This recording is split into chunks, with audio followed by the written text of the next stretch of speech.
pwede ka kayo dito sa harap? Yung mga nasa loob ng office? Siguro pwede na kayong magpahinga dito sa harap. Okay? So, diretso po tayo. Ang daming blessing na mga narinig natin. Amen? Yes. Ang sarap naglingkod sa Diyos. Amen? Palakpakan natin si Lord. Amen. Alam niyo, ang blessing is a favor or gift bestowed by God to bring happiness. Hindi ko ang definition ng blessing is a gift or favor from God that brings happiness. Kaya pag sinabi kong itong isang to ay blessing at ang bunga ay kalungkutan, baka hindi yan pagpapala. Kaya nagpasalamat tayo sa Panginoon dahil kita naman lahat sila nakangiti, lahat sila masaya. So sabi nga ni Kim, yung kanyang kanang mata, kanan ba yun, kanang mata ay nanilaw. Sabi ko, baka masyado ka lang natitig sa pera. Baka masyado mong tinitigan yung pera, kaya nagkaganyan. No? So, thank God, dahil ang Diyos ay nagbibigay ng kasabutan kapag tayo nananalangin. Amen? So, isa pang palakpak kay Lord. Alam niyo, ngayong hapon, I really believe this is really God's timing and this is working. Na ang pag-usapan natin ngayon ay mga blessing. Ang pag-usapan natin ngayon ay pagpapala. Kaya sabi nga ni Ate Nel, Pastor, ilan ba ang magte-testimony? 2, 3? Sabi ko, ilan ba sila? Parang ang dami. Sabi ko, sige, pagsalitain mo sila lahat para marinig natin. Siyempre, yung mga pagtotoo ng mga kapatid natin at paano nangyari na ang sinasabi mong pagpapala ay tunay na masasabing pagpapala. Alam niyo ba yung it is good feeling to have the feeling of being blessed. Masarap yung pakiramdam na ikaw ay pinagpapala. Sa pag ikaw nagpapatunay na ikaw ay mahal ng Diyos. Amen? Na ikaw ay pinakikinggan ng Diyos. Siguro yung Diyos na lumikha ng sanlibutan ay nakikinig sa'yo. Amen? O, isa pa palang pagpapala. Okay, so, pag-usapan po natin itong ating theme this afternoon. Sa mga kapatid po natin ngayon na nanonood, yung iba po dyan ay nasa ibang bansa, welcome po kayo. At mga kapatid natin, dahil yung mga ibang churches na nakasubaybay sa atin ngayon, we all welcome you in the name of the Lord. At siyempre, because of the JC Idol Music, ito po yung welcome po namin mga kapatid natin nasa ibang bansa. Okay, ito yung blessing of being blessed. Blessing of being blessed, yung pagpapala na ikaw ay pinagpala. Kumbaga, ang sarap ng pinagpala ka. At yun ay isang blessing na ikaw ay blessed. Amen? Isang malaking pagpapala na ikaw ay pinagpala. Why? Not all people, even Christians, are really happy. Kumbaga, kung tatanungin mo ang mga ibang Kristiyano, may mga Kristiyanong malungkot. Pero they claimed God answered their prayers. If that prayer na sinasabi mong blessing ay ang bunga ay kalungkutan, at ang bunga ay pagkukulang sa gawain sa Diyos, o kaya yung nagiging pabaya ka sa anumang relasyon mo sa Panginoon, baka hindi blessing yan. No? Ngayon, lilinawin natin yun sapagkat punong-puno ang Bible ng mga sinasabi kung ano ang mga gagawin ng Diyos sa atin. Kung minsan, masasabi mo na, Lord, it's true na your plans are greater than my plans. Kung minsan na si Lord naniniwala sa iyo, pero ito, hindi ka naniniwala sa sarili mo. Samantalang, kanina sabi, ang dami mga youth na nandito, no? Yung mga with honors, with high honors, we congratulate you in the name of the Lord. Salamat sa Panginoon. Lahat na si pagtapos, yung moving up. So, maybe this coming Sunday, we will recognize everyone. Lahat po na nagsipagtapos, moving up, at saka yung mga nag-graduate. Walang gusto pumulak ka. Masanay kasi tayo na tayo yung sinasabitan, tayo yung nire-recognize. This time we will recognize other people. So, blessing of being blessed. Ito, sinabi ito ng Panginoon sa mga Israelita, sa mga Hudyo, na bago ninyo maranasan yung pagpapalang nakalaan para sa inyo, ay binibigyan ko kayo ng mga paalaala. Pagka nakarating na kayo dun sa lupa, ipinangako ko sa inyo. Kumbaga sa panahon natin ngayon, kapag yung blessing ay bago mo maranasan yung answered prayers, I'm giving you an advanced reminders. What will you do with the blessing? Is God really in the business of blessing His children? Yes. So why do you think some are not that quote-unquote blessed? Bakit hindi yung iba ay nakakaranas talaga ng pagpapala? Bakit yung iba naiinip? Sabi nga ni Ate Cecil, nainip na siya o kailang gusto niya na mag-resign, saka naman siya iprinomote. Kaya kung minsan makikita mo, Lord, bakit gano'n? Siguro, magasabi natin na bakit hindi ako? Dahil dati, kung kailan parang Ayoko na umatin sa church, saka naman sinagot yung prayer ko. O kaya gusto mo na mag-give up, saka naman sino nagpapakita ng kanyang pag-gilos. Pero yung tingnan niyo mabuti, yung the blessing of being blessed. What do you think God blessed you? And why do you think God is still not blessing you at this time? Pag-aralan natin. Sabahan niyo ako dito sa mga talatang ito. Let's go to Deuteronomy chapter 28. Ito yung ating pag-uusapan. Ito po ay mahaba. Kasi yung verse 12 pababa, it's all about the curses. Yung mga susunod sa Panginoon, maglilingkod sa Diyos, yan. May mga pangako na pagpapala. Pero yung mga hindi susunod sa Panginoon, yung mga magdi-disobey, sa ilalim ng 12 pababa. Ito naman yung mga sumpa na kanilang gaganasin. Ngayon, ang maganda rito, binigay ito ni Lord bago pa. Bago kayo tumanggap ng blessing, bago kayo makaranas ng sa panahon ngayon ng answered prayers, ito na yung sinasabi ni Lord. Ang sabi ka rito, before that prayer is answered, bago siya masagot, meron na siyang warning. Bago ka pagpalain, meron na siyang paalala. At yun ang pag-uusapan natin. Now, let's go to chapter 28, bisa sa verse 1. Ito yung sabi ng Panginoon. Siyempre sabi nito ng Bible, if you fully obey the Lord your God and carefully follow all His commands I give you today, the Lord your God will set you high above all the nations on earth. All these blessings, all these blessings, ano yung these? All that will be mentioned in this chapter. All that will be mentioned in this chapter, ay sabi ka rito, will come to you and accompany you if you obey the Lord your God. Marami sa atin, once we have the answered prayers, may blessing na tayo, we stop. Then, didiskarte na naman tayo ng sarili ko. At pagka nabalahan ka na naman, may problema ka na, balik ka ulit kay Lord. Luluhod ka na naman sa Panginoon. Mananalangin ka naman. Dito, ang sinasabi niya, yung unang-unang nasa unang mga talata. If you fully obey the Lord your God and carefully follow all His commands I give you today, sabi ni Moses, the Lord your God will set you high above all the nations on earth. All these blessings will come on you and accompany you if you obey the Lord your God. Now, sunod. You will be blessed in the city and blessed in the country. Napakaganda yan, ha? Magmula sa micro to the macro. Magmula sa barangay, papunta sa isang bansa. You will be blessed. You will be blessed in the city and blessed in the country. In other words, wherever you go, you will be blessed. Amen. Palakpakan natin ang Panginoon. Now, sabi sa verse 4, the fruit of your womb will be blessed, and the crops of your land and the young of your livestock, the calves of your herds, and the lambs of your flocks, your basket and your kneading trough will be blessed. Now, next slide po tayo. You will be blessed when you come in and blessed when you go out. Grabe ha? Pag pumasok ka, pag lumabas ka, pagpapalain ka, punong-puno ito ng pangako ng mga pagpapala. Now, diretso na. The Lord will grant that the enemies who rise up against you will be defeated. Lahat na magtatangka, lalabanan ka, ay mabibigo at sila ay matatang. They will be defeated.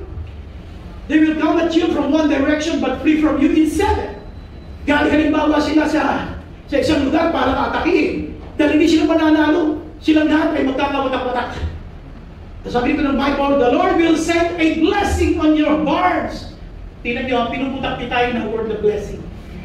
The Lord will send a blessing on your barns and on everything you put your hand to. The Lord your God will bless you in the land He is giving you. Take note.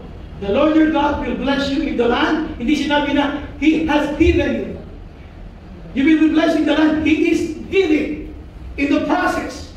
Or it's something that is going to happen. Hindi pa nangyayari. Bago mangyari, sinasabi niya, ikaw ay magpapalay. Natuloy na. The Lord will establish you as His holy people, as He promised you on all.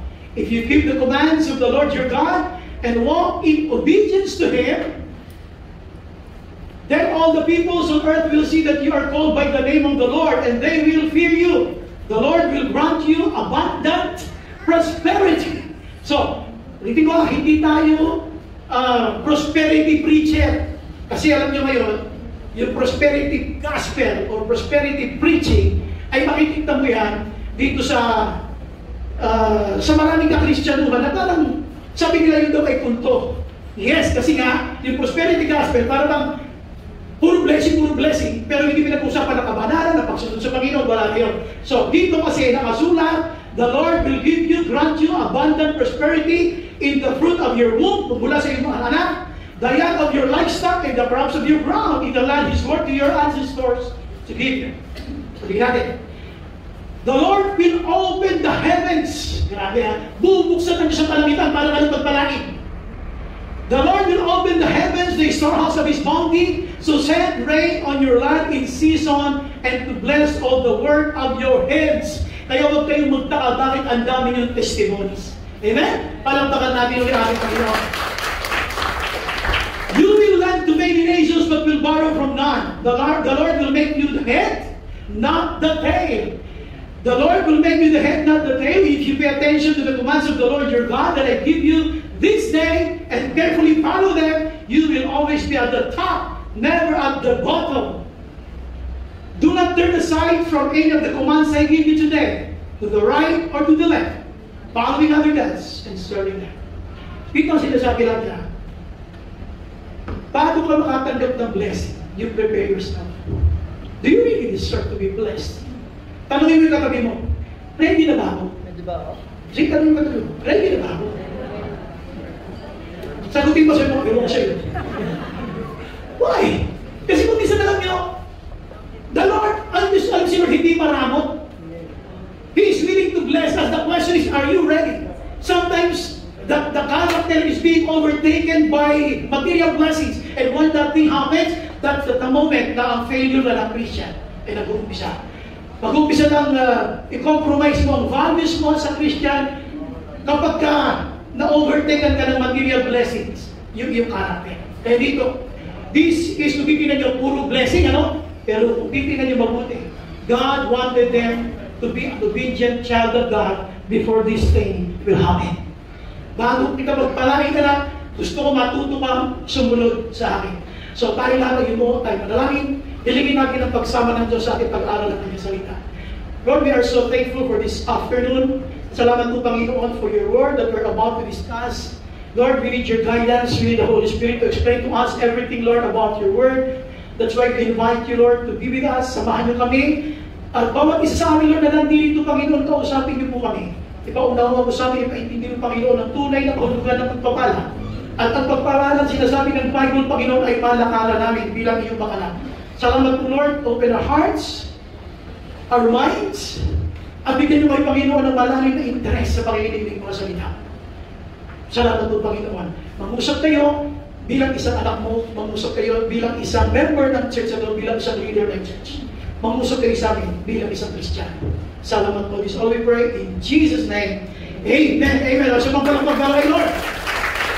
So balik ulit tayo sa ating theme. Sabi natin, yung ating theme ay blessing of being blessed. Triple B. Blessing of being blessed. So, paano nga ba dumating ang pagpapala sa buhay ng mga kapatid natin na mga Hudyo? No? Paano ba nag-umpisa yung blessing? Tandaan nyo, pag pinag-usapan ng pagpapala, we understand it as material things, everything na pinag-pray mo, na sumagot si Lord. Pero alam nyo, pag we speak about blessing, napakadaming pinag-usapan ito. Alam din naman natin na ang kalusugan ay pagpapala. Ang mga panalangin natin, itong mga bagay, basta alam natin, Diyos ang sumagot, yan ay pagpapala. Now, gusto kong dalhin kayo agad dito sa mabilisang pag-aaral. Sapagkat sasamantalay ko yung oras na ang diwa natin ay gising na gising. Sabihin mo sa katabi mo, gising ka ba? Yung kabila naman, turutin mo, gising ka ba? Kaya, okay, diretso tayo. Puntaan natin yung number 1, the blessing of being blessed. Now, dito, tingnan niyo mabuti yung ating gagawing paghimay-himay. We will do our best to digest the Word of God, to dissect it, sabi naman ng Bible. Sabi niya dito, if you fully obey the Lord your God and carefully follow. Dito makikita niyo yung mga terminology na ginamit.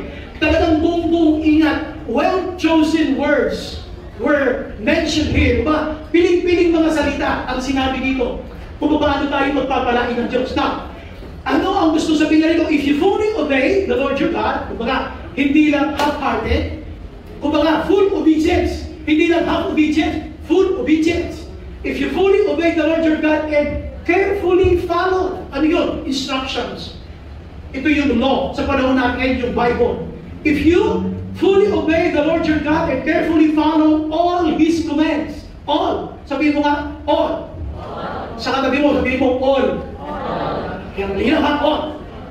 If you fully obey the Lord your God and carefully follow all His commands I give you today, the Lord your God will set you high above all the nations on earth. At gagawin niya, all these blessings will come on you. When all these blessings will come on you? When you fully obey and carefully follow. Okay, bigyan natin yung first main point natin. Ito yung conditional blessing. It will not just happen just like that. You have to participate. Mayroon tayong participation, conditional. In other words, if you don't fully obey and you don't carefully follow, then yung sinasabi na all these things, all these blessings will come on you, will never happen. It's a conditional blessing. So, sinabi ni Lord in advance what we should do for us to experience these blessings. Ngayon, kanino ang bola? Ang bola nasa atin. Nasa iyo ang bola. Sabi mo sa atin mo, nasa iyo yung bola. Nasa iyo yung bola. Kasi all these blessings will come on you and accompany you. Ano yung nasa green na kulay? If you obey the Lord your God. If. Pag sinabi, if, syempre, kung. Kung hindi mo gawin. So itong mga pangako ng mga pagpapala, hindi mangyayari. Kaya kung tatanungin mo sa sarili mo, bakit kaya ako, yung mga pagpapala, paano pala pa? Naalala niyo yung kwento ni Ate Cecil. Actually, nag-chat si Ate Cecil sa akin noong nakaraang araw na. Sabi niya, Pastor, may komento ako sa iyo. Yun na. Sabi niya, for 5 years, she's been praying na, kasi alam niyo, si Ate Cecil, she took up her pastoral. Talagang heart niya talaga magturo. Heart niya talaga magsalita. Passion niya talaga mag-pray. Kaya lang, napag-usapan namin na parang gusto niya na mag-resign. Kasi yung prayer niya, parang hindi pa nangyayari doon sa kanilang office. Ay gusto nga niya maging trainer. Pero sabi niya, doon sa kanyang chat sa akin, gusto salamat kasi tinamagan ako ng team leader nila at saka yung cluster head nila na sa darating daw ng July 8, ibibig niya yung lahat ng new hires at siya ang mag-conduct ng training para sa kanila. And then the prayer was answered. Palampakan natin ang kanila sa buhay. So ito, conditional blessing, how are you? Do we fully obey? Baka naman kasi ang obedience natin kay Lord ay hindi buo. Kaya yung pagbabalang inaantay mo, hindi rin buo. Kaya nga conditional. Will you obey or not? Kung hindi ka susunod, hindi ko mangyayari. Kung susunod ka, mangyayari ko. At daming verse sa Bible na meron tayo sundin. Matthew 6:33. Seek ye first. Alam mo na, seek ye first. Unahin niya, ayaw mo pa rin gawin. Tapos nagtataka ka, bakit magulo buhay mo? Bakit kinakapos ka? Bakit ang dami mong problema? Nakalagay nga sa Bible, seek ye first. Hindi mo ginagawa. So if you don't carefully follow His instructions, then this blessing will never happen to you. For me, kalimutan mo ang pagpapala pag ikaw ay masuwayin na anak ng Diyos. Sabihin mo sa katabi mo, hindi ikaw yun. Ikaw yun. Hindi ikaw yun. Why? These are conditional. Ibig sabihin, tinan nyo sa chapter 28, pag inisa-isa nyo yan, ang daming blessing mentioned there. All these blessings will come on you all. Uy, sabihin mo sa katabi mo, all. All. Sa kabila natin, all. Sabihin natin lahat, all. Malampakan natin si Lord. All these blessings will come on you. That is, if you carefully obey. So, ang bola nasa akin. If you carefully obey the Lord, then the blessing will come. Kung baka yun yung logic niya. At ang maganda rito, before it happens, bago mangyari, sinabi niya na, kung baka kay Lord walang blind date. Walang blind date kay Lord. Kung baka sinasabi niya na sa iyo kung anong mangyayari. Kaya huwag kang magtatampo ulit ha. Huwag kang magtatampo pag hindi mo inuuna si Lord at wala kang blessing. Huwag kang magtatampo. Sinabi na si Lord, you have to fully obey. We have to fully obey. Full. Hindi na sinabi nito na, you have to obey. You have to fully obey. It was described the kind of obedience that God is requiring from us. Dinescribe niya, fully obey. So in other words, conditional blessing. So how are you? Ikaw ang makasasagot niya. Kumusta ang mga blessings na inaasahan? Dumating naman. Kumusta yung mga pinagpe-pray? Nandiyan na.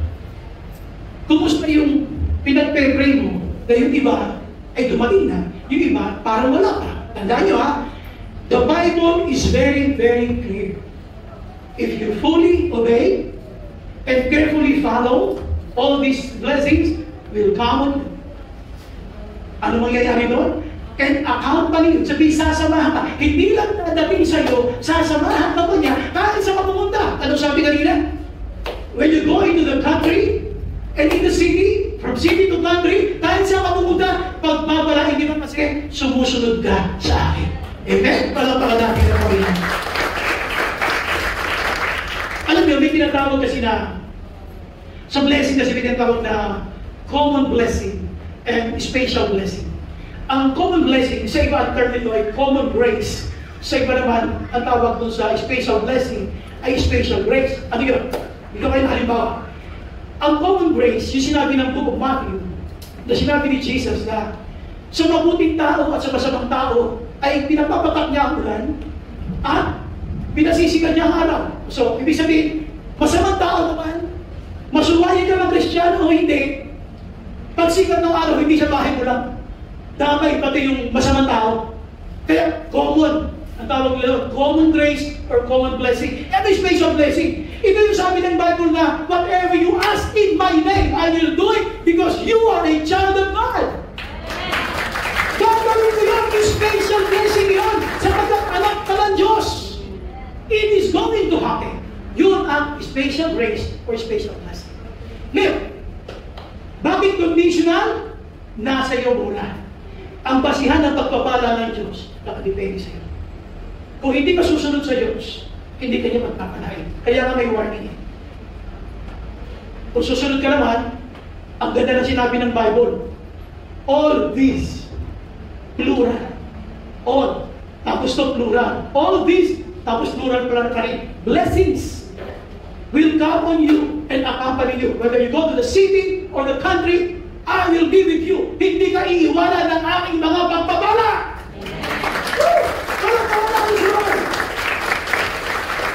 Conditional blessing. It's now in your own decision how you obey God. Ikaw ba lagi ka ba mag-reason out? Ayaw mo sunod ka rin, pero mag-reason? Ano gagawin mo? Maganda ka, tinanong anong resulta ng mga pagpapala dapat ay nasa iyo. Now, punta natin pangalawa. Let's go to the second slide. Bago natin basahin yung ikalawa, basahin niyo muna ito nakalagay dito. Verse 13. The Lord will make you what? The head and not the tail. So, sabihin, the Lord will make you the head, not the tail. If you pay attention to the commands of the Lord your God that I give you this day, and carefully follow them, mas paulit doon, and carefully follow them, you will always be at the top, never at the bottom. Kaya hindi nakapagtataka na may mga honors yung ating mga yun. Kaya tuloy-tuloy ang mga promotion. Palakpakan natin. Alam nyo sinasabi niya rito? Ano masasabi niya rito yung top? Nasaan ang top? Di ba nasa taas? Saan ang bottom? Siyempre nasa ilalim. Mga posisyon na. Now, the Lord will make you the head on top and not the tail sa bottom. Ano sinasabi niya rito? Labas natin yung second main point. Ito yung tinatawag natin na positional. Sana, pakikip please. Yeah, positional blessing. Ibig sabihin ng positional blessing, it was never God's intention for you to be a tail. God wants you to be the head. Dati marahil nung ikaw ay bago ka lang Christian, nagtitinda ka ng banana Q, o kaya barbecue, okay?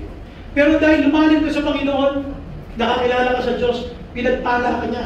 Dahil hindi ka na nagtitinda na ng banana Q, supplier ka na ng mga saging ng mga nagbabanana Q. Amen?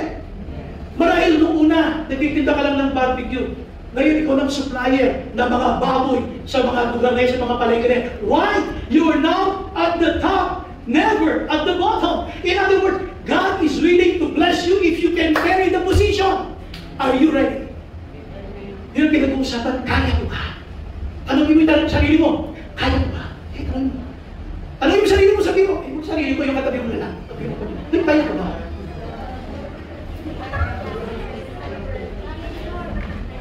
Alam mo, ang ganda ng, alam mo, bakit ito nilagay itong picture na to? Itong picture kasi na to, alam mo,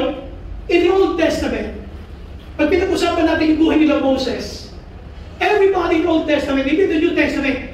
Lahat ng pag-uusap doon is all about the agrarian. Lahat ng mga tungkol sa pangangaso, sa bukirin, sa mga lupa, mga pananim, at yung mga livestock. Pero dito, hindi ka na ngayon magtatanim. Kumbaga, nakaapon ka na, nag-check ka na. Kumbaga, kumusta na kaya ang aking mga negosyo? In other words, it was never God's plan for you at the bottom. Dumaan ka, sige. Pwede dumaan ka sa bottom na maging Christian ka. Pero huwag kang tumambay dyan. Ang plano sa Lord dito sa taas. Palakpakan mong Panginoon. Now, ito yung maganda. Tingnan yung muleret. Pakibasan nga yung muleret. Who will make you? The Lord. In other words, God can do anything to you. The Lord will make you what? Tungtungan mo! The Lord will make you a doctor, an attorney, a dentist, a lawyer.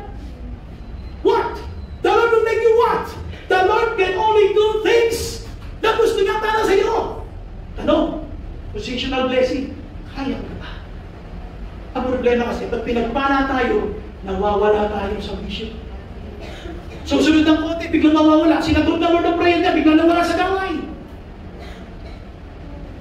Bigla tayong nalambot sa buhay Kristiyano. Kasi yung prayer mo sinagot na eh. If God, sabi ko, if God can make you, sa mga verses mo yung pag-uusapan natin, God can also destroy you.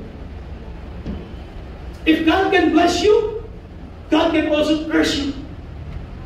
Kaya kang bubuoy ng Diyos, kaya kang iwasakin ng Diyos kapag sumuway ka sa Kanya. Kaya ito sabi ng Bible, the Lord will make you the head, not the tail. Ano? Bakit na sinabi ng Bible yung the head, not the tail?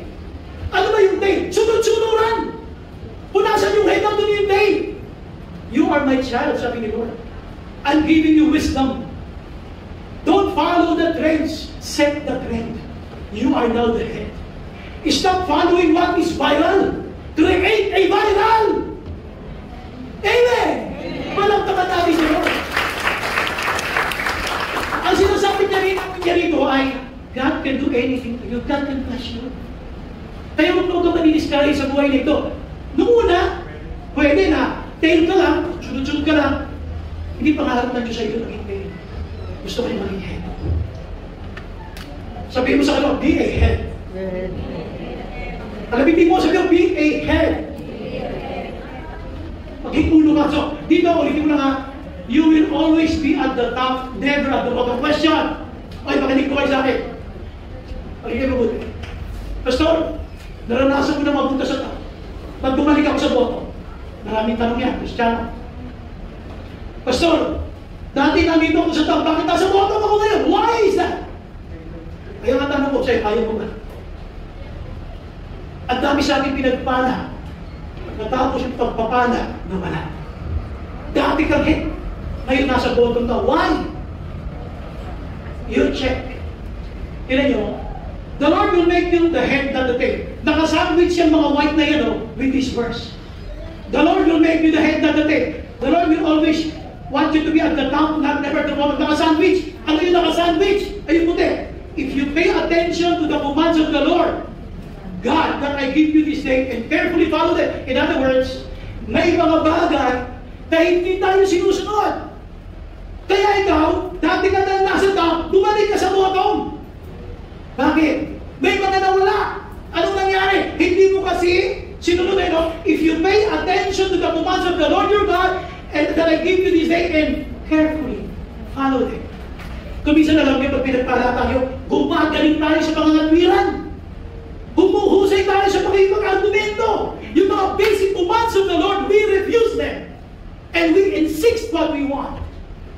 Here, nakasulat, if you pay attention. You will always take note of the word always. Dati ka lang nasa top, ba't ka bumagsak? Ba't ka bumaba ulit? Anong nangyari?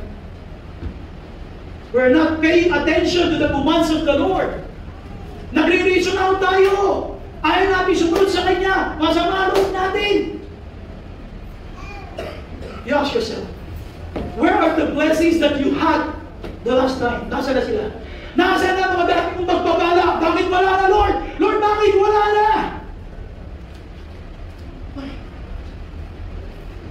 you ask yourself, did I carefully follow God's instruction? O naging mataas ako?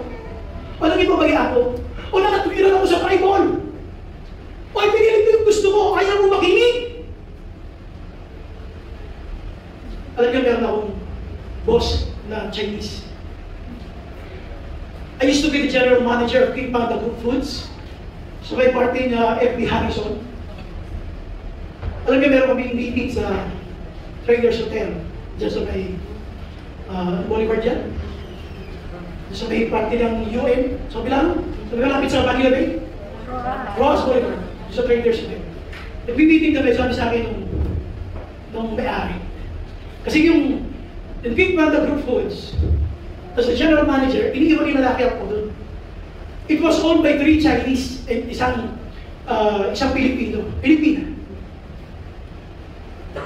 Ang gusto ko ikwento sa inyo ay paano sila mag-isip.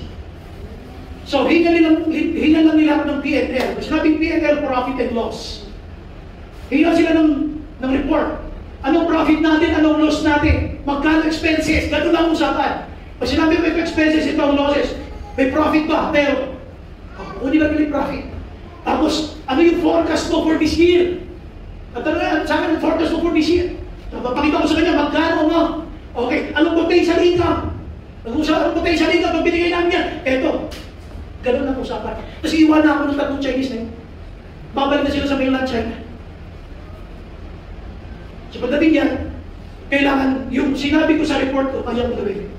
Alam niyo, kung bakit ito itong kwento? Sa corporate life, masarap, pagkabago ko pala nag-umpisa. Pero pag tumalino ka sa corporate life, sasabihin mo sana, lepunsyon na. Ito pinalalaki ko, hindi ko siya nila. Alam niyo, nung ako'y nagtatrabaho doon, sabi ng Chinese na to, pangalan ng Chinese na yun, marami naman sila magandang mga pangalan. Ang pangalan niya ay Michael Tan. Sabi ni Michael Tan, ito parlo, sabi niya, why Filipinos? Sabi niya, sometimes they have good income, then tomorrow, no income. Sabi niya, isang may salary siya, ngayon, bukas, wala na siya sweldo. Ganun ang Pinoy, yun lang niya. Actually, binanggit ko ba sa kanya yung gulong ng palad? Kung minsan nasa taas, kung minsan nasa? Kung minsan nasa ibabaw, kung minsan nasa?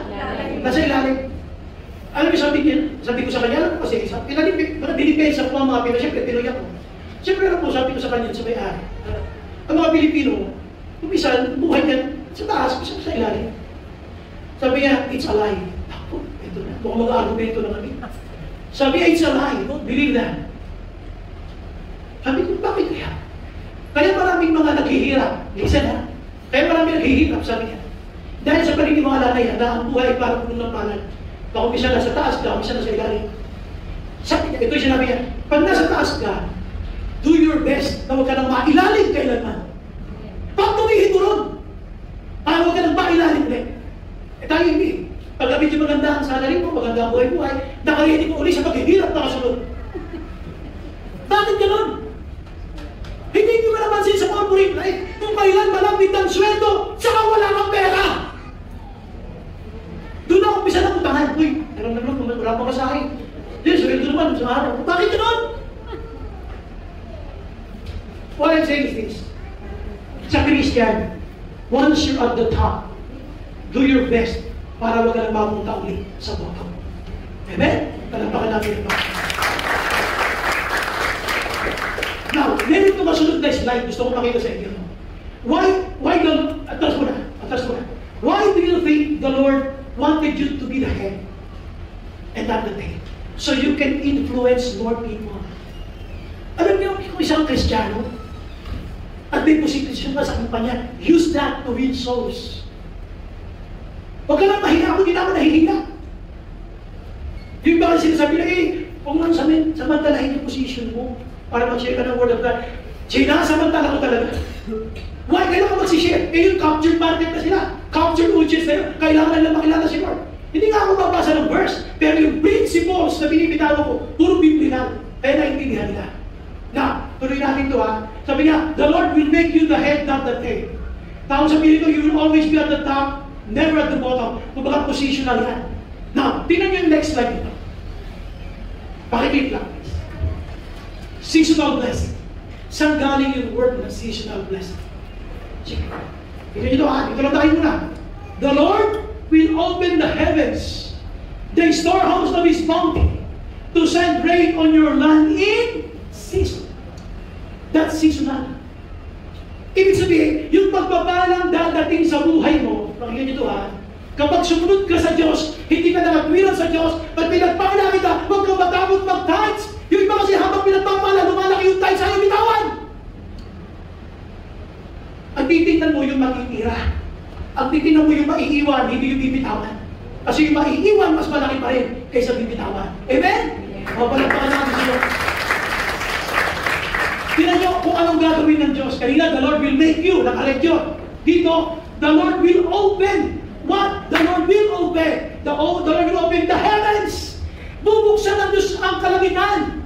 Sabi ba rito, the storehouse of His bounty. Yung kanyang kamalig ng kasaganaan, ipararala siya sa iyo. Bubuksan niya yan, to send rain on your land. Bakit niya? Pararanasin ng sending the rain on your land. In that season, magkakaroon ka ng matinding harvest. Tuloy natin. Sige ba, isang click.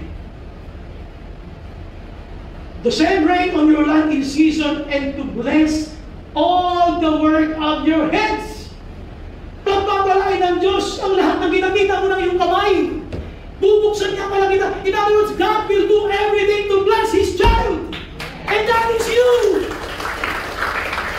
Gagawin niya. Pati ka lang kita bubuksan mo para magpalain ko lang ang aking anak. The Lord will open the heavens, the storehouse of His bounty. Yung kanyang kamalig ng kasagalan, bubuksan niya, no? Magpapaulan siya to send rain on your land in season. Kaya seasonal. Ibig sabihin ng seasonal, hindi ito yung kung kailan ng panahon. Hindi yun. Ang sinasabi natin dito na in season, kung kailan ka nag-expect, dadating siya. Palakpakan naman natin si Lord. Anong gagawin ni Lord? To send rain on your land in season and to bless all the work of your hands. Lahat na ginamitan mo sa kamay, pagpapalain ng Diyos. Lahat na ginamitan mo ng kamay, pagpapalain ng Diyos. Yung sinampal mo, pagpapalain ng Diyos. Ginamitan mo ng kamay. Now, you will lend to many nations. Magpapautang ka. Alam nyo, kung may utang na tayo, minsan, halimbawa, yung loan. Nagpa-loan ka, hindi mo kayo nabayaran. Minsan sinisigil ka kagad eh. Dito sabi ang pautangin mo rito, hindi yung kapitbahay, hindi yung barangay, nations! Plural! At ang kasunod, but will borrow from that. Pero hindi ka manghihirap. Hindi nyo ba napansin, ang daming Kristiyano pinagpala na yung nakalaang pandemic. Daming pinagpala sa akin. At nagtataka sila, bakit pala pandemic, ang dami ng blessing. Yung mga tao, hindi ka naman dami naalala kanila, pinapadala ka na kung ano-ano. God can open the heavens. God can speak to stones. God can speak to people. God can talk to birds if He wanted to. Just to bless you. Kaya huwag nyo isipin ang Diyos natin maramot. Kung ang Diyos ay mukhang maramot sa tingin natin, tayo ay pagkukulang doon. Hindi siya. At ang sabi pa niya dito, the Lord will open the heavens. Alam mo kung gaano kalamang ang kalangitan? Yung katabi mo, kalabitin mo, sabi mo, langit daw. Nakasabi ka lang, langit daw yung malalaglag sa upuan. Langit daw. Grabe kalapit ang laglag sa upuan. Okay, so, the Lord will open the heavens. Grabe. At saka yung storehouse ni Lord. Grabe ang storehouse ni Lord. Bubuksan niya yun para magpalain. At yung nasaan ba nakatalim ang iyong mga pananim? The Lord will send rain on your land. Grabe. Hindi mo ba nagtataka? Ang dami nyo naman nakabilan dyan ng mga nagtitinda. Yung mga tao sa ilang bumibili. Why? Because the Lord is sending rain on your land. Amen? Alam mo ka lang siya. Ito maganda. At ano ba nang gagawin mo? Pagka sumusunod ka sa Diyos, God will bless all the work of your hands. Ang ganda nito. Sabi mo sa katalo, ang ganda niya. Sige mo, tinsok pa. Sabi mo, ang ganda niya. Grabe. Look, God going to bless all the work of your hands. Ano yung sinasabi nung God will bless all the work of your hands?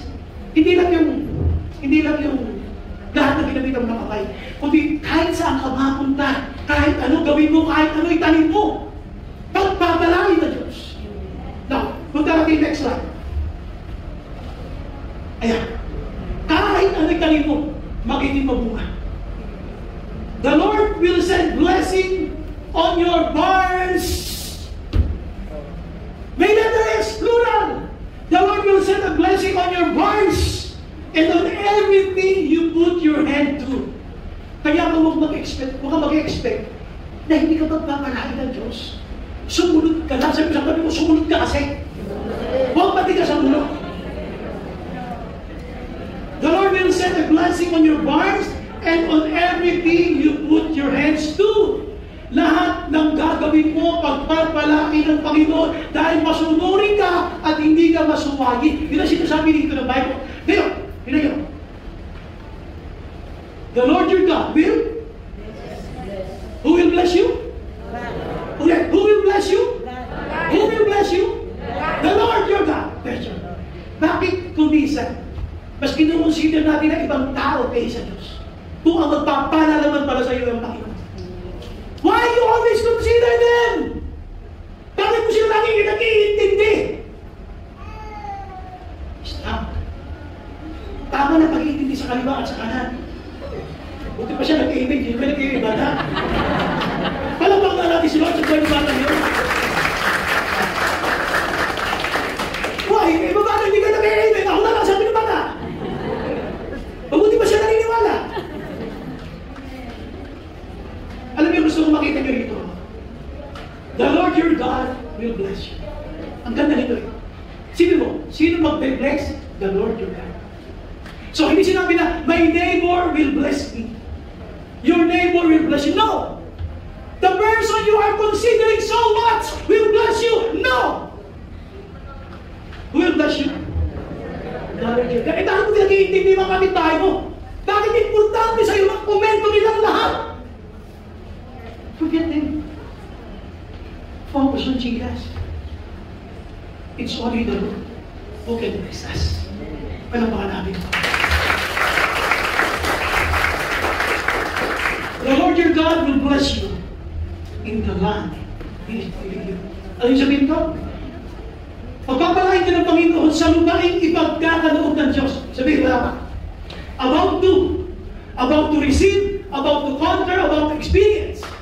Bago pa lang makarating, the Lord your God will bless you. Ibig sabihin, pag nakarating ka na doon sa lupaing ibibigay ng Diyos, hey, listen. Pioneers, listen. The Lord your God will bless you in the land He is giving you. Mami, pinipray tayo. Lord, makabayan pa kami doon. Pag binigay ni Lord you, the Lord will bless you.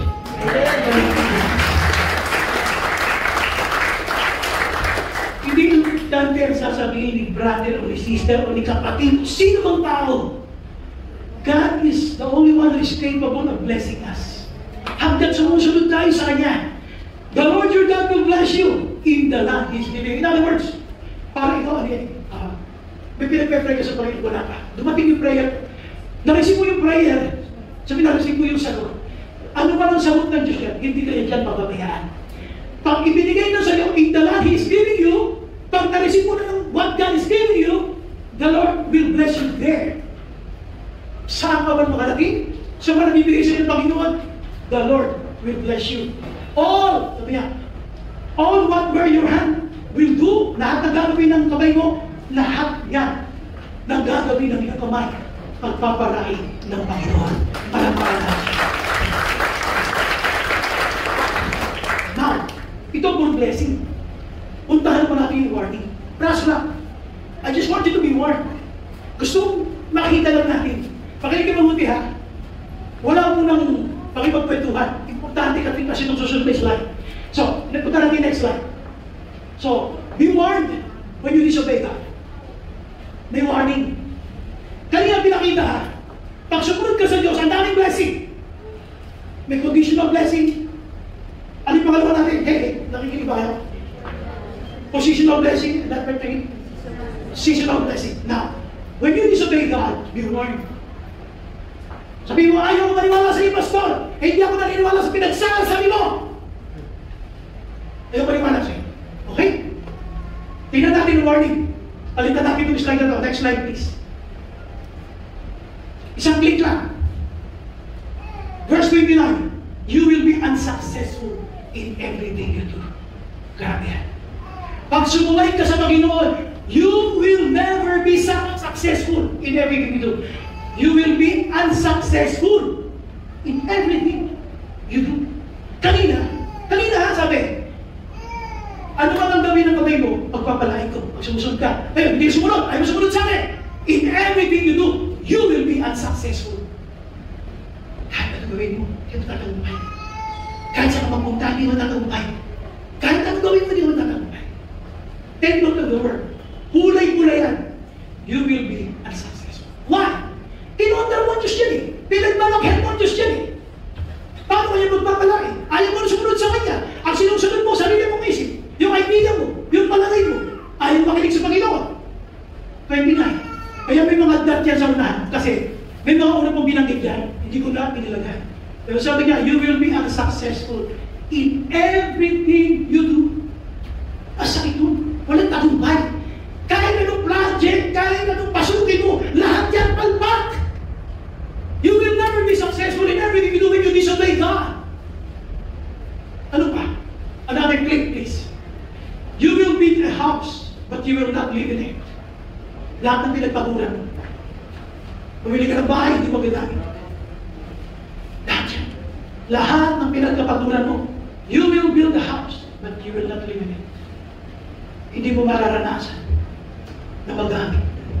Pwede mawasak, disaster, everything. Now, tuloy natin siya. You will plant a vineyard, but you will not even begin to enjoy its fruit. Ibig sabihin, lahat na itatanim mo, hindi pa kikinabahan. Lahat ng effort mo, yung fruit of your labor, hindi mo ma-enjoy. But you will not even begin. Kahit umpisa lang, hindi mo rin magagawa. Pag sumubay ka sa Diyos. Kaya importante ito, kahang-kahalaga yung pagsunod. Kaya sabi ko sa inyo, be warned.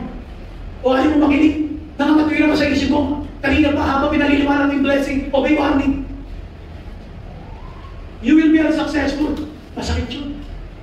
Hindi ka ba tatagumpay sa lahat? You will build a house, but you will not live in it. Tapos magtatanim ka, lahat ng pinaghirapan mo, you know, hindi mo i-enjoy yung fruits of your labor.